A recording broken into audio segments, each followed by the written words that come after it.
good evening, from whichever part of the world you guys are joining in. Okay.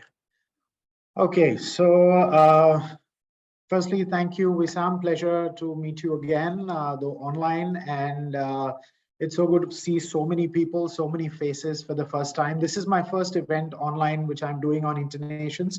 Otherwise, it's usually in person that I kind of meet people around. So it's fantastic. So as Wissam mentioned, my name is Nitin Kalra. I basically am a logotherapist, which is a school of psychology, as we will talk about now, advocated by a very famous gentleman by the name of Viktor Frankl. Now, in order to understand what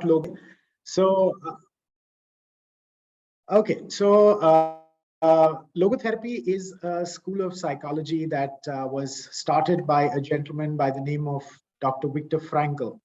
Now, you probably have heard of a book called Man's Search for Meaning, and I'm anticipating that some of you have probably read the book. Many of you would have probably heard about the book, but not gotten a chance to read it. But what we are going to be talking about today in this next 30 to 35 minutes that I will be speaking is a gist of what the book really stands for. And the writer of the book, the author of the book is Dr. Viktor Frankl. He was born in Germany. He was a psychiatrist by profession, and he was held hostage during the World War II in the concentration camps in Germany. And that was the time when he actually decided to write the book because it had a gist of what logotherapy was all about. Now, for us to understand really what logotherapy stands for, it's important for us to understand the three schools of psychology that exists in the world. The father of modern psychology, as we all know, is Sigmund Freud. And Sigmund Freud basically spoke about the fact that everything that human beings do in their lives revolve around the whole concept of seeking pleasure. And that went on to become the key school of psychology in the world, which is also known as psychoanalysis, where a lot of psychiatrists and psychologists around the world actually use this philosophy of seeking pleasure to help people go through their journeys in life. A student of Freud was Dr. Alfred Adler, who actually challenged the whole notion of Freud and said that it is not pleasure that human beings are after, but it is the whole idea of seeking power that people are going after. And he created a school of psychology which got recognized as the individual school of psychology, which again became very dominant in the school of thought, in the school of psychology, because it really is a matter of what we are going after is a lot to do with power. And power could be in multiple forms. It could be in the form of money. It could be in the form of a position. It could be in the form of a status that we get. It could be emotional power, physical power that we actually get at the end of all of what we do in our lives. So power again became a very dominating school. In fact, Viktor Frankl was a student of Dr. Alfred Adler, and he practiced in the first few years of his career as an individual psychologist. And he kind of supported the whole notion that it was power that human beings were looking after. But then as Frankl was going across meeting his patients and meeting his clients and talking to them, he kind of realized that it was not pleasure or power that human beings were after. What human beings were going after was seeking the meaning of life, was to understand why things are happening in my life. So just to give you an instance, Frankl spoke about the fact that, you know, when something bad happens to us, when we are in a situation which is something that doesn't bring joy to us. Let's say, for example, a lot of us go through this in our lives, in our careers, and we say, you know, our jobs are not really what we really want to do. We hate our jobs. You know, a lot of my clients also come and tell me the same thing, and I'm sure a lot of us have gone through that. I mean, there was a phase where I went through the same situation where I said, I hate my job, right? And when that happens, what is it that we actually that we actually tell ourselves? We tell ourselves that at the end of this job, at the end of the month, we're getting a salary, we're getting more powerful, we're doing something which is more monetary in nature. And in that case, we continue to kind of struggle. We continue to go through the journey, what we want to really do, right? But more than that, the answer that we want to kind of understand, or we always ask is, first of all, why am I even in this position? Why am I doing this job? What is the meaning for me being in a job, being in an organization, doing what I am doing? Is there a larger purpose I'm serving because of what I'm doing in my life?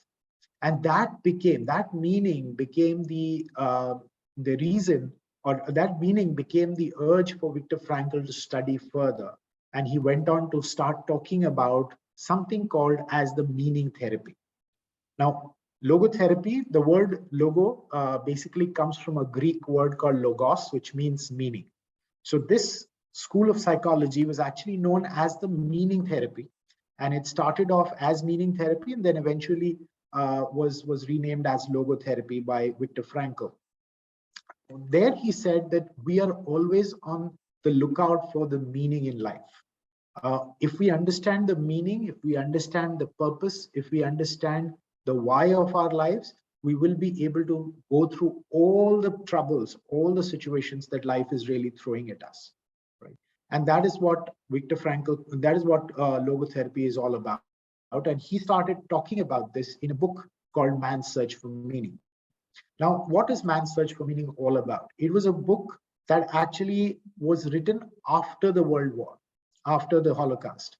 And half of this book is actually his autobiography of how he ended up surviving in the most atrocious situations that human beings could ever be in. And he spoke about his live experiences of how he encountered so many people who just gave up on life, so many people who just blindly accepted what was happening there as their fate, but he chose to go the other way around. He brought in a lot of his concepts of logotherapy, a lot of theories that he actually had in his life into action while he was at the concentration camps. And that became his book per se. So there were two reasons. A lot of people don't know this, but there were two primary reasons why Frankl survived through the concentration camps.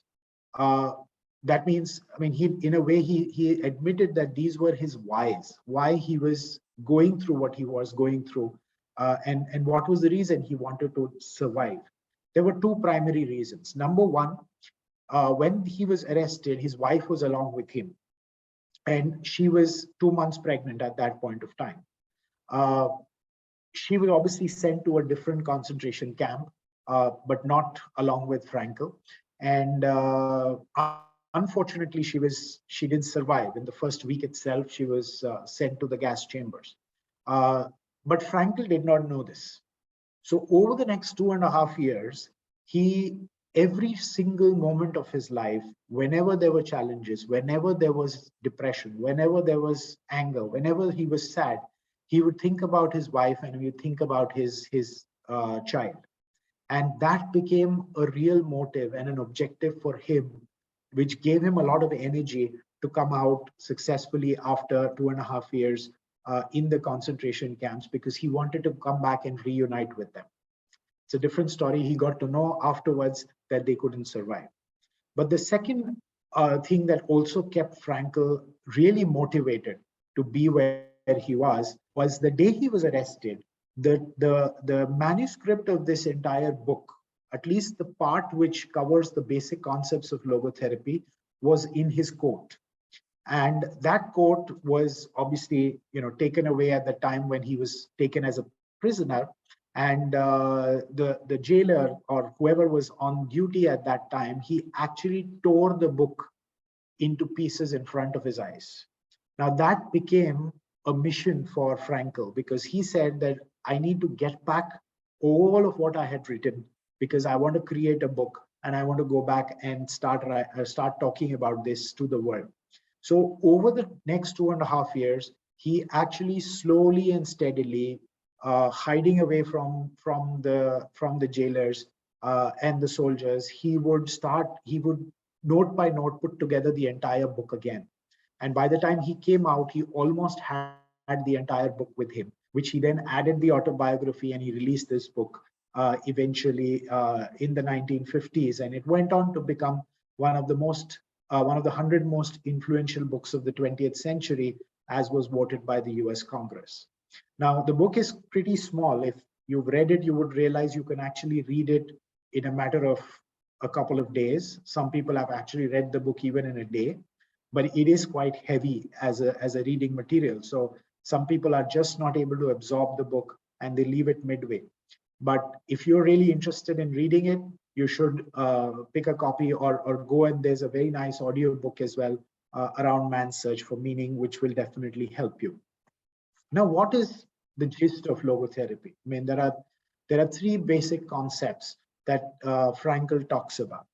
He says there is meaning in everything that happens in life. Nothing in life is without a reason or a purpose, because everything is interconnected in some way or the other. Everything has a reason for being together. The fact that we are all here together today, probably listening to this talk, there must be a reason.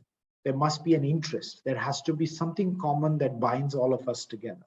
And that is the meaning that we always keep looking for. So as human beings, the second point, as per Frankl, is as human beings, we are constantly looking for that meaning, right? So we always ask ourselves this question: why did this happen to me? Why am I going through this journey, what I'm going through? What is this situation that life is throwing at me? What is this challenge that life is throwing at me? And that questioning doesn't end. So even on the last day of our lives, Frankl says that we will be asking this question to ourselves as to what were we really doing? What was the real intention of us being on this planet? What was the real motive of us? What is it that we achieved in our lives when we were here? So the meaning is something that we constantly keep searching. And many of you would probably ask this question that, okay, so is there only one meaning in life? Is there something that I found something and I say, okay, this is the ultimate meaning that I found, now I have to do this for the rest of my life? No, there is something known as the meaning of the moment, which is the momentary meaning that we talk about. And that keeps changing in various phases of our lives. So when we are kids, the meaning is very different for us. Life revolves around our school and our parents and our families. When we become teenagers, our world changes, our meaning in life changes. When we go to college and universities, our meaning changes. We suddenly become more career oriented, more focused on either finding a job or setting up our businesses and so on and so forth. When we get into the work life, our meaning changes, our whole purpose changes in life. By the time we come to midlife, we realize that probably our approach towards life, our meaning towards life is changing. What is it that we are looking for suddenly changes. And then when we reach our stage of in the 60s and the 70s, our meaning suddenly changes. Probably our life revolves at that point of time more again back to our families, back to our children, our grandchildren, and so on and so forth. So our meaning keeps changing from time to time. And hence, it is a constant search for meaning that Frankl talks about. It's not that you're going to pinpoint to one thing and say, okay, now I have found what I want to do, and this is what I will do for the rest of my life. That is not how things work in psychology or in life in particular. The third part that Frankl speaks about is something which is the core foundation of logotherapy. And it says that the way each one of us perceives the meaning is different from one another and is based on a number of unique factors. I can see on the screen there are 33 participants in this room. Now, if I suddenly show you an image and I ask each one of you to describe what you see in that image, chances are that all 33 of us are going to come up with different answers. Okay, so does that mean that one of us is right and the 32 others are wrong? No, because when we look at an image, when we look at a painting, when we look at a drawing, for example, the way I would describe it would be very different from the way you would describe it. So for example, if you are, let's say, an art teacher, somebody who's into painting and drawing and uses the right side of the brain, the creative side of the brain more often, you're likely to get into detail of a particular drawing or a painting. On the other side, somebody like me who uses the left side of the brain and who probably is more logical in his thinking approach may look at a painting and may not want to describe it in detail. I may probably just say one or two sentences and that's about it. So that does not mean that I am right or you are right or I am wrong and you are wrong. It only goes on to show that we are all unique individuals. We are all different from each other. And why are we different? Because there are multiple combinations that go on to make who we are. There is the genetic makeup, there is the parental upbringing from our parents. How were we brought up? Whether we had single parents, whether we didn't have parents. Some of us have lived in shelter homes, in adopted homes. Were we exposed to violence, domestic violence, siblings, no siblings? What was our environment like? Which countries we live in? The environment in our countries, the economic environment, the political environment, the social environment, all of those things, plus then the education that we take. What did we learn? What kind of schools we went to? What kind of colleges, what kind of universities we went to? Then what kind of work we took up eventually, our profession, our careers, our colleagues, our friends, our bosses who we worked with, our organization, their culture. And then again, once we get married, once we settle down, or we have partners, then what happens, what kind of contribution they bring into our lives. All of those things combine together form who we are as an individual. Eventually, we are made of our own choices, right? We've chosen certain things in our lives, and that is what influences us. When we allow certain things to influence us, we are imbibing certain things into our systems, into our DNA, and that describes us as a person. When we attend seminars like these, sessions like these, we're trying to learn something positive, right? You could have chosen this time to probably sit on Netflix and probably watch 1 hour of entertainment. But that's, again, a separate choice that you would make.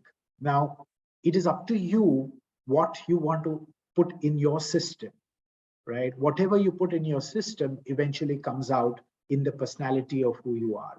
So the way you would perceive things, the way you would perceive meaning would be very different from the way I would perceive meaning because of my background, my culture, my beliefs, and my value systems that I follow versus yours.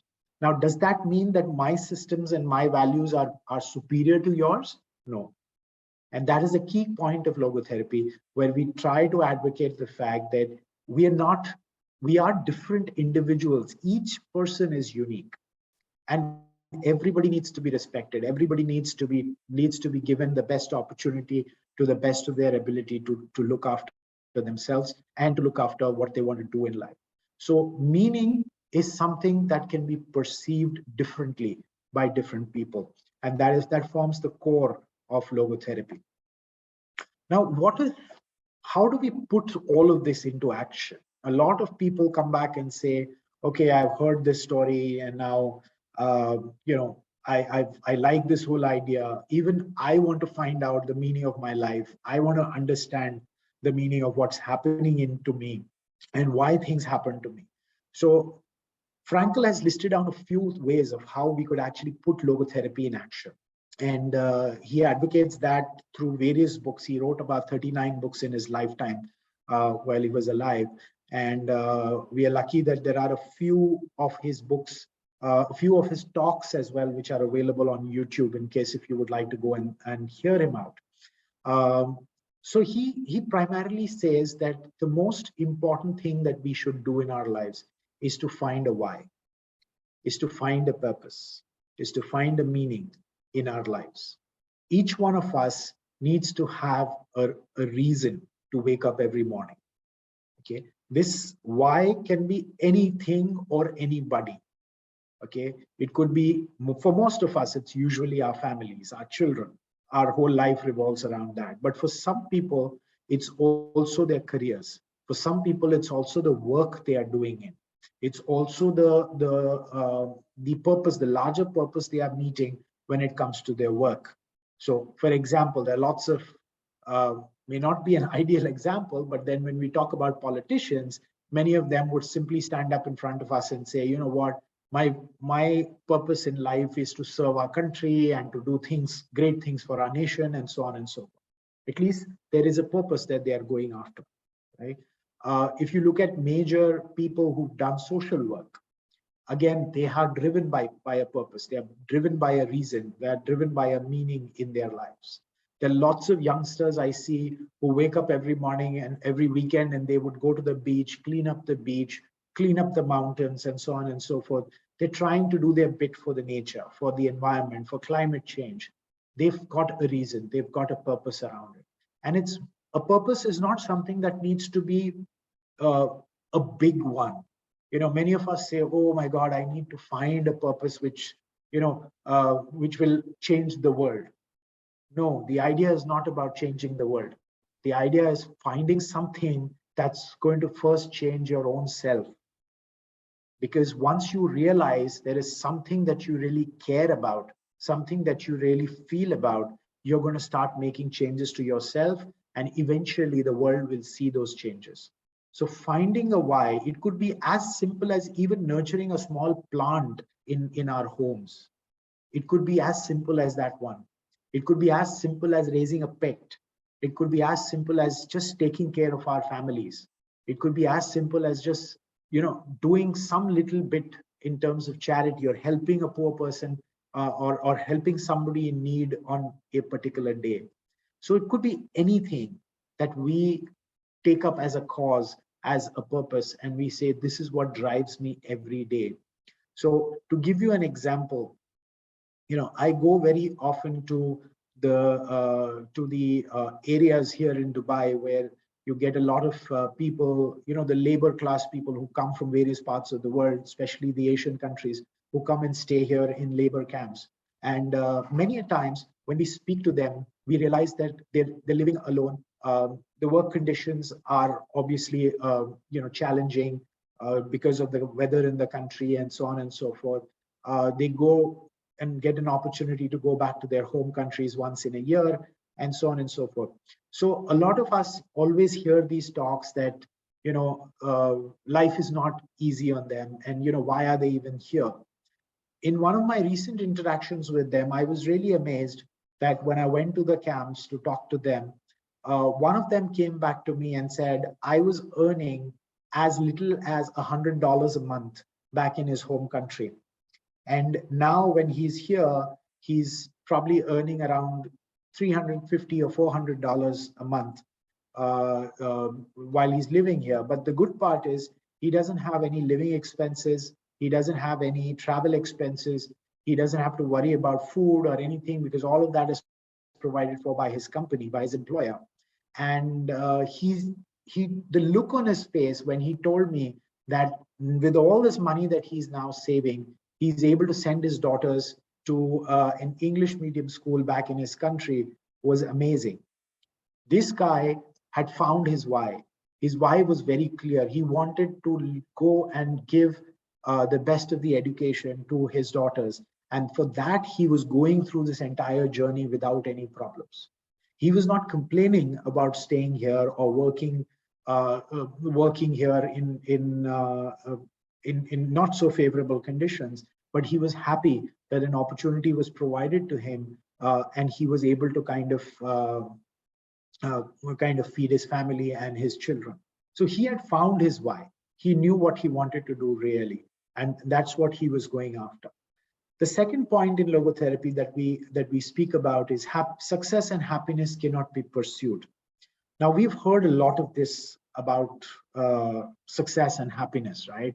We always define success with money, that if I have money, then I will be happy. and so on and so forth. And there are lots and lots and lots of talks that have been given on these subjects. So I don't want to get into the details of it. But it is a fact that success and happiness cannot be pursued. The more we go after it, the more it's going to evade us, right? Because if we are going to just simply go after success, which unfortunately is defined as money in this world, that's not what we should be pursuing, or that's not what we should be going after. So again, to give you a very simple example of one of the clients that I deal with, uh,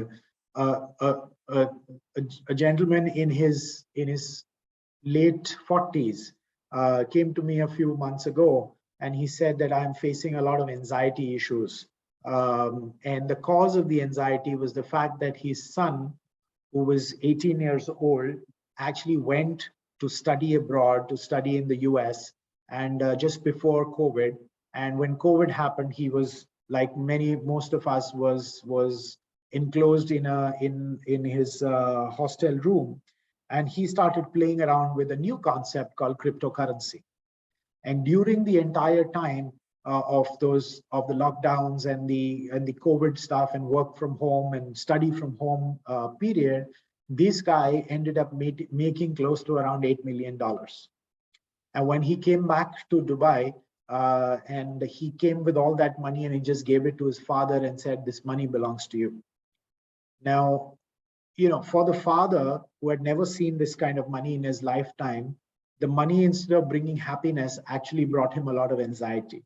He had sleepless nights. He was not able to sleep properly. He was not able to do things properly, because he started having a fear that whatever he's doing, what if he does something where he would end up losing this money which his son has earned. So while people would say that his son was successful in his venture on cryptocurrency or whatever he was doing, but that doesn't bring happiness. That does not guarantee happiness to this guy. So clearly, these two things are something that people go after, but are kind of completely different when it comes to psychology and comes to our own mind. The third thing is choosing your attitude. Now, this again is very important. You have to choose your own attitude towards situations in life, right? So what is it that everyday life is out there to teach us? We're doing things where we're going to learn. We're doing things where we're supposed to react. And how do we react is something that will determine who we are as a character, who we are as an individual. So our attitude will decide what do we eventually become. So, for example, we are here now, and I can see the participant count has gone up to 37. Once we see people around in this room after this session, some of you may probably get more interested in this topic and may want to kind of read more about it, or may want to read the book or hear the book and so on and so forth, or do more research. Or some of you may turn around and say, you know what, it was nothing new. I mean, nothing exceptional. It was okay. But so the attitude is yours, what you really want to do with that information, or what that situation life is throwing at you. You want to learn more, you can do that. You don't want to learn more, it's up to you. Maybe at that stage, you're not ready with that. And it clearly defines you as an individual, what your interests are, what your passion is, and if you really want to improvise yourself in that direction. So choosing your attitude is the only choice that we actually have. And what do we do in situations like which life is throwing at us, or in our daily lives? How do we look at situations, whether we look at it from a positive point of view, or we look at it as a negative point of view? If we want to find positivity in life, we will find positivity. We will attract positivity. If we want to find negativity, we will attract negativity. It's as simple as that. So choosing the attitude is something that's completely in our own hands. And that is linked to the next point, that if you cannot change a situation, change yourself. Now, this again is critical. Again, I want to explain this using an example of a client that came to me about a year and a half ago with anger management issues. And when he came to me with anger management issues, we went through a lot of therapies and sessions with him. And then very recently, he came back to one of the sessions I was doing, and he said, I want to share something that happened with me. And he narrated a story where he went for a holiday to a particular country and spent 3-4 beautiful days in a city. And then after that, he was supposed to fly to another country where he was denied the right to fly because he didn't have the necessary visa to go to that country. Now, for a person who has anger management issues, you can only imagine the sight at the airport. He would be fuming. He would be, giving out whatever he could to the people on the counters. His family would be on the receiving end as well.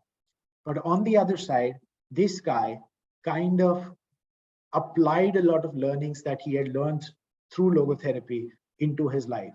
He said he kind of calmed himself down. He understood what the problem was. He realized that it was a situation he couldn't change. He couldn't go to that country because he didn't have a visa. So there was no reason fighting, arguing, becoming angry, or raising his voice, because it would have ruined his entire holiday. It would have ruined the mood of his family. And obviously, it would have had a negative impact even on the staff who was there at the airport. Instead, he politely understood the problem, went back, called his hotel back, went back there, and planned the next 4 or 5 days to go and do camping in the same country that they were already in. And he said that those 5 days of camping were the best experience of his life. So he couldn't change a situation, and he changed himself. And that is a brilliant way of how you could apply logotherapy into your life as well. The last point that we advocate in logotherapy is also the fact that suffering ceases to be suffering when it finds a meaning, right? When it finds a purpose. Like I give you an example. In jobs, we often do this. We go through all of the miseries in our jobs. Every morning we wake up, we push ourselves. And that's the case with majority of the people, unfortunately. There are some of us who love our jobs. And we wake up with all the joy and all the happiness that we want to go to work. But then there are millions of people every day who literally just drag themselves out of their bed because they have to go to work. And these people, if they understand, like I gave you the example of this laborer who I met recently in Dubai, he knows that there is a larger purpose he's suffering, he's achieving. He knows there is a larger objective, there's a larger meaning why he has to go through this. So he finds joy in that also.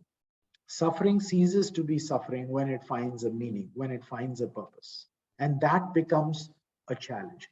You look at people who are into sports, they go through so much in their life, so much of aggressive training.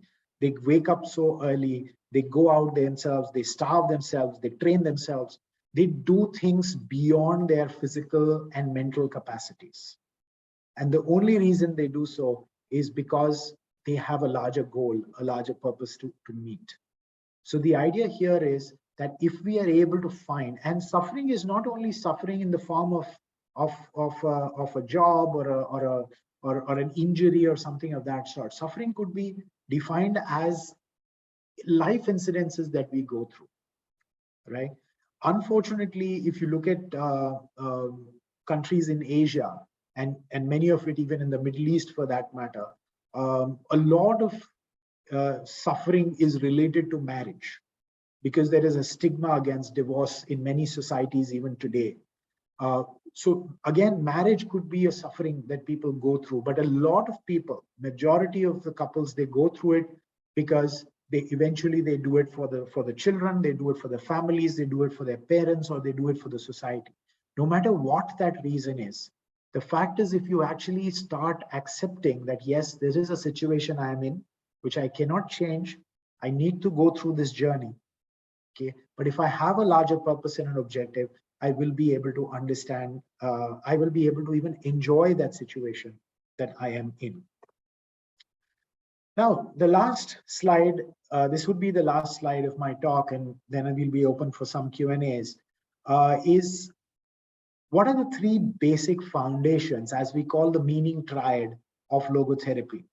It primarily talks about the fact that, first of all, take care of yourself before you think about others, right? The main objective of the whole philosophy is to say that if you yourself are not equipped enough to handle the challenges of life, you are not going to add any value to the world around you, to the people around you. To explain this, it's a very simple example I want to give. When we travel in the flight, there's always an announcement we hear that in case of an emergency, wear your oxygen mask first before helping others. Okay, that doesn't make us selfish. That is a very brilliant example where we go on to say that we need to first be ready ourselves, equip ourselves with the tools and the necessary resources to be able to add value to somebody else. And that is the pure philosophy of being selfish. We are not saying go hurt someone else at the cost of somebody else. You should achieve what you have to achieve. No, we're saying that first think about yourself, focus on yourself before you start adding value to others. And you'll be able to focus on it once you understand the meaning of life, the meaning of your life. And the meaning of everybody's life is different. We cannot generalize and say the meaning of life is this. That's not how it works, because each one of us is different. Each one of us is unique. And what are the three things that Frankl advocates in terms of achieving that objective? Number one, use creativity. We have to be creative enough in our lives every single day. Like a lot of us have spoken about this, heard about this, and specifically in the West, I have seen, but I have many friends, they talk about an excellent work-life balance, right? We always talk about this, that you need to finish your work in a particular time and then move out, do something that brings you joy, do some things that help you unwind. So again, creativity is a very, very important tool in unwinding yourself. So a quick example here with one of the clients of how we executed or applied this principle in solving a mental health problem.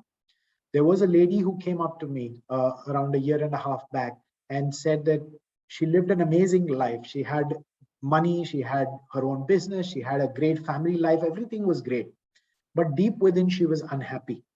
She was trying to understand the reason why she was unhappy. And after going through the entire process, we realized that she was not spending enough time for herself, for doing what she wanted to do. From morning 5 o'clock when she woke up till midnight when she slept, she was constantly doing things for others and not focusing on her own self. And before she got married and she came to a new country and then had children eventually, she was a painter at heart. She was a painter. She used to draw.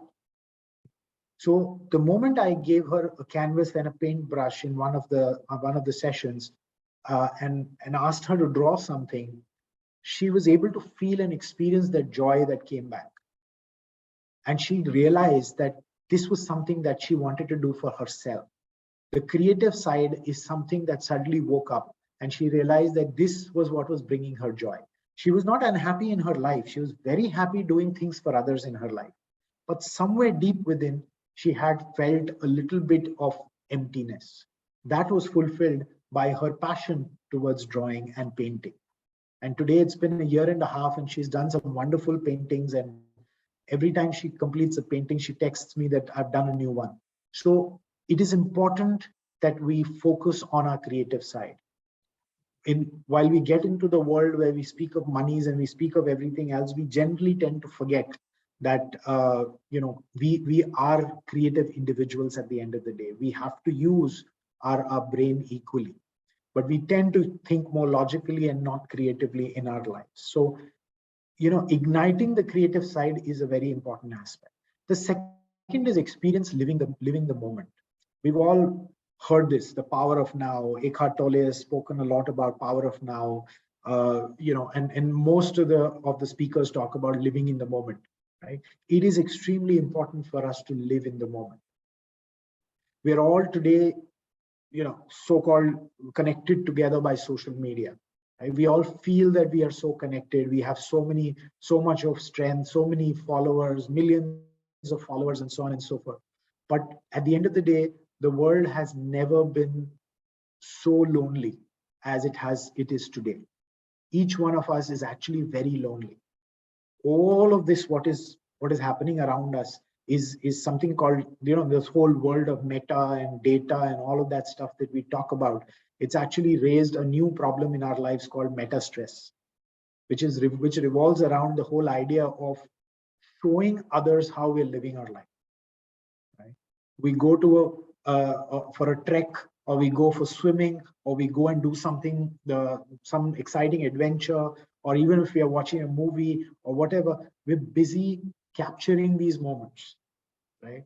It's good to capture moments, but not at the cost of experiencing the moment itself. It's very important for us to experience living in the present. And that is something that we should obviously try to aim for. I know it is easier said than done, but it is something that we should all be gunning for.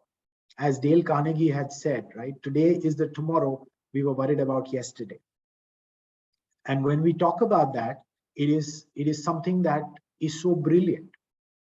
We always keep saying, I'm going to do this tomorrow. I'm going to start this tomorrow. So my basic philosophy that I always tell all my clients is never say tomorrow. Say, I will do this from today. We may start it tomorrow, but then our mind should know that this is an activity of importance. It has to start from today. And if we are able to do that, we're able to bring about that change in our thought process of telling ourselves that today is important. Today is when I want to do this. Today is when I want to live. That changes our lives to a lot of extent. And finally, have a yes to life attitude. Think positive in all the times. Whatever happens in life, remember I told you in the earlier slide, it has a reason. We may know the reason today, we may not know the reason tomorrow, or we may come to know the reason after a month, after a year. Probably we would never know the reason why it happened.